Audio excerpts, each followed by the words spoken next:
The subtitle of this book is An Anatomy of American Nationalism, and that is really what this book is about.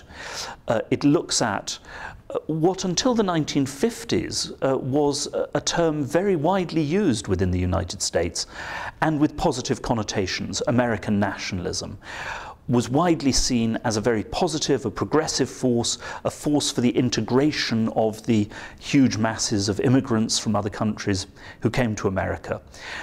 So nationalism is not something that I view as inherently bad, and I think that the way in which it has been turned into an automatically pejorative word is not helpful. This book does two things in particular. It looks at American nationalism in the context of the study of nationalism worldwide. That, I think, is very unusual.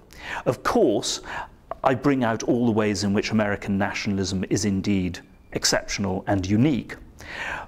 But I also try to bring out how aspects of American nationalism can usefully be studied in the context of other nationalisms, and a clash that I see in a number of countries between an official nationalism based upon civic values and adherence to constitutional and democratic norms, and other forms of nationalism which stress ethnic and religious identity. And I see this distinction as an extremely important one in America today.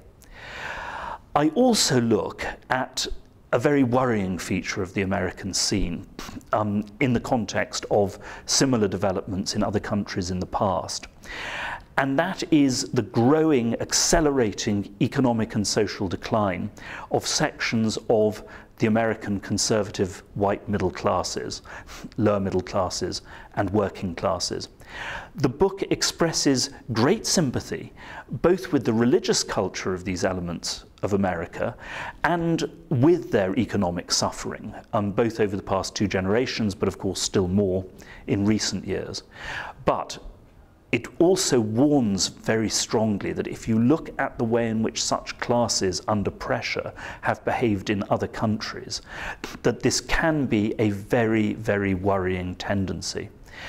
And one of the things it says is that the blind nationalist belief in the American Constitution and American economic system, which has been instilled in many Americans since their cradle, often makes it impossible for them to explain what is happening to themselves in rational terms, and encourages, therefore, irrational explanations and demonologies, which are splitting the American people and threatening American democracy.